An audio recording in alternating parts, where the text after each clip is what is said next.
तो मैं दिल्ली में बैठे हुए हुक्मरानों को इस महाधिवेशन के माध्यम से कहना चाहता हूं, आपको मालूम नहीं है भारतीय राष्ट्रीय कांग्रेस का इतिहास। आपके पुरखों ने जिन अंग्रेजों की चापलूसी की थी, उन अंग्रेजों से लड़ करके हमने इस देश को आजादी दिलाई। इस बात को याद रखिएगा। बीएसएनएल के बारे में कहा गया, बीएसएनएल का मतलब होता है भाई साहब नहीं लगेगा। अरे भाई साहब नहीं लगेगा तो आप मुझे बताइए कि जियो धन धनाधन कैसे करेगा? यह सवाल आज इस देश के सामने खड़ा है। लेकिन हम ऐसा देश नहीं चाहते हैं जहां आम लोगों के पास रोटी नहीं हो और प्रधानमंत्री के पास चलने के लिए 8,500 करोड़ का विमान हो। आप तमाम सर्वे उठा करके देख लीजिए, लगातार अमीर और गरीब की खाई बढ़ती जा रही है। इस देश के संसाधनों पर मुट्ठी भर लोगों का कब्जा होता जा रहा है कि नारा देश का लगाया जाता है, नाम देश का लिया जाता है और तिजोरियां दोस्त की भरी जाती है। ऐसी आर्थिक नीतियां आज इस देश के अंदर लाई जा रही है। देश की अर्थव्यवस्था देश के लोगों को नजरअंदाज करके नहीं चल सकती है। कोई भी ऐसी आर्थिक नीति जिसमें देश के लोगों को नजरअंदाज किया गया है, वो आर्थिक नीति देश की आर्थिक नीति नहीं हो सकती है। दोस्तों, आज जब रायपुर में देश की सबसे पुरानी पार्टी उसका 50वां महाधिवेशन हो रहा है, तो हमारे सामने कुछ महत्वपूर्ण सवाल हैं और उन्हीं महत्वपूर्ण सवालों पर चर्चा करने के लिए यह हमारा डिस्कशन हो रहा है, यह प्लेनरी सेशन हो रहा है। और यहां मैं आपके बीच मौजूद हूं हमारे देश के इकोनॉमिक, आर्थिक और राजनीतिक रेजोल्यूशन क्या होना चाहिए उसके संबंध में कुछ बातें रखने के लिए। सबसे पहली बात तो हमको यह समझना चाहिए, देश की अर्थव्यवस्था देश के लोगों को नजरअंदाज करके नहीं चल सकती है। कोई भी ऐसी आर्थिक नीति जिसमें देश के लोगों को नजरअंदाज किया गया है, वो आर्थिक नीति देश की आर्थिक नीति नहीं हो सकती है।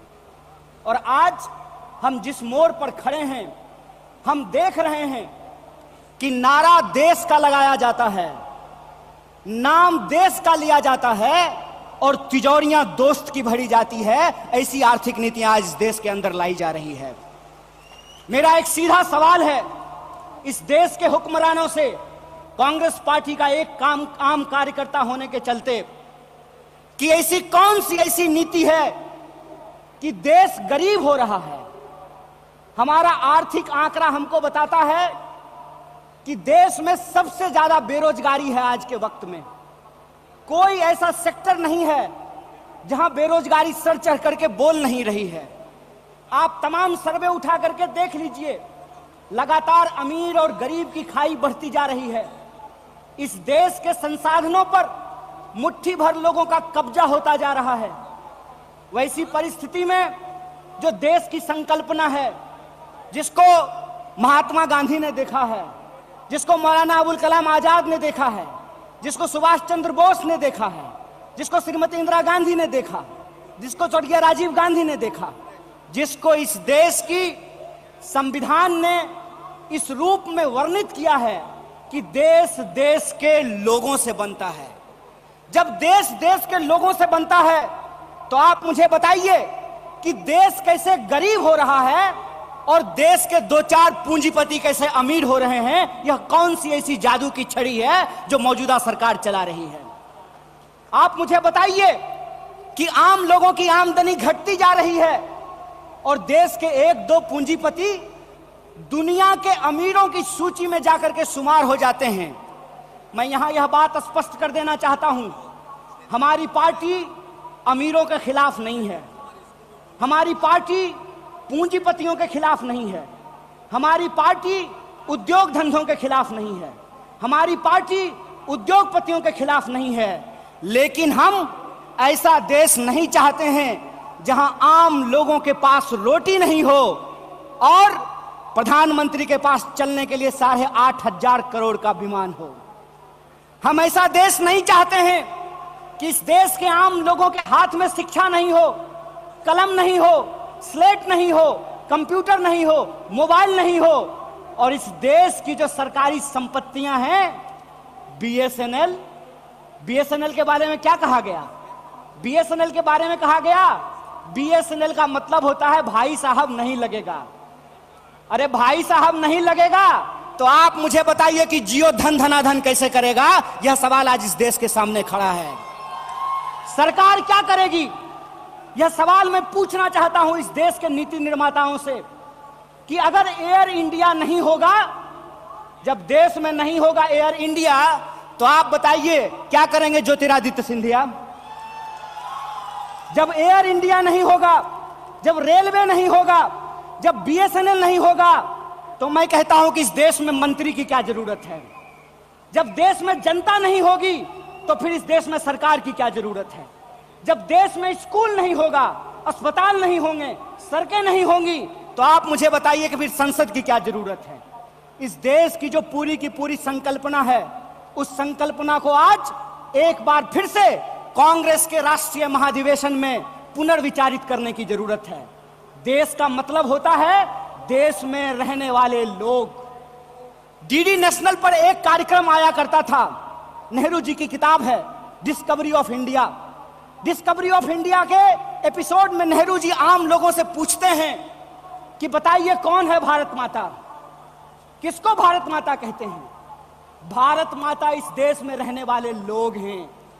जब हम भारत माता की जय बोलते हैं तो भारत माता की जय बोलने का मतलब है इस देश के 140 करोड़ लोगों की जय।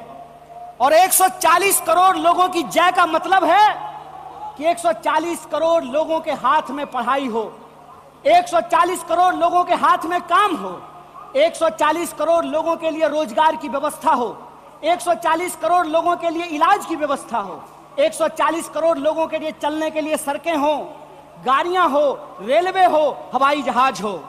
और आपने देखा कि देश में कुछ लोग लोकतंत्र को अपनी बपौती समझ लिए हैं।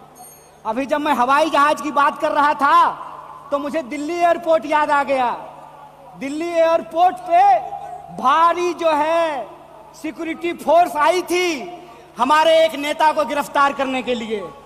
तो मैं दिल्ली में बैठे हुए हुक्मरानों को इस महाधिवेशन के माध्यम से कहना चाहता हूं, आपको मालूम नहीं है भारतीय राष्ट्रीय कांग्रेस का इतिहास। आपके पुरखों ने जिन अंग्रेजों की चापलूसी की थी, उन अंग्रेजों से लड़ करके हमने इस देश को आजादी दिलाई। इस बात को याद रखिएगा। ना आपके जेल से डरेंगे, ना आपके मुकदमे से डरेंगे, ना आपकी लाठियों से डरेंगे, ना आपकी गोलियों से डरेंगे। भारतीय राष्ट्रीय कांग्रेस इस देश की पार्टी है और इस देश के हकूक के लिए लड़ती रहेगी। इस बात को याद रखिएगा। और आज के समय में जो आर्थिक लूट की नीतियां चल रही हैं कि प्राइवेटाइजेशन ऑफ प्रॉफिट और सोशलाइजेशन ऑफ लॉस, फायदा होगा तो अदानी का और नुकसान होगा तो एलआईसी का, ये हम नहीं चलने देंगे। इस बात को आप याद रखिएगा। फायदा होगा तो प्रधानमंत्री जी के दोस्त का और नुकसान होगा तो इस देश के आम लोगों का पैसा जो एसबीआई में पड़ा हुआ है उसका, ये हम नहीं चलने देंगे। इस बात को याद रखिएगा। इसीलिए हमारा पॉलिटिकल और इकोनॉमिक रेजोल्यूशन ये है कि भारतीय राष्ट्रीय कांग्रेस इंडियन कॉन्स्टिट्यूशन का सेफ गार्ड है। हम इंडियन कॉन्स्टिट्यूशन के पहरेदार हैं, हम इंडियन कॉन्स्टिट्यूशन के असली चौकीदार हैं। इस बात को याद रखिएगा। और इंडियन कॉन्स्टिट्यूशन इस बात को रिजॉल्व करता है, we the people of India. और यह जो we the people of India है, इसमें इस देश में रहने वाले वो तमाम लोग, चाहे हिंदू हो, मुसलमान हो, सिख हो, ईसाई हो, जैन हो, पारसी हो, बुद्धिस्ट हो, या वैसे भी लोग जो किसी धर्म को नहीं मानते हैं, वो सब भारत के लोग हैं। और उनके हकूक के लिए, उनके अधिकार के लिए, कल्याणकारी राज्य की अवधारणा को बचाए रखने के लिए भारतीय राष्ट्रीय कांग्रेस संघर्ष करेगी। और यही जो पॉलिटिकल रेजोल्यूशन है कि कि हम देश के लोगों के बुनियादी सवालों के लिए रोजी रोटी, कपड़ा, मकान, शिक्षा, स्वास्थ्य, सड़क, बिजली, पानी और इस देश के संविधान के लिए संघर्ष करते रहेंगे। इसी आशा और उम्मीद के साथ आप तमाम सम्मानित मंच और आप तमाम प्रतिनिधियों का एक बार पुनः स्वागत करते अपनी बात को खत्म करूंगा। शुक्रिया। इनकलाब जिंदाबाद। जय हिंद, जय भारत, जय कांग्रेस।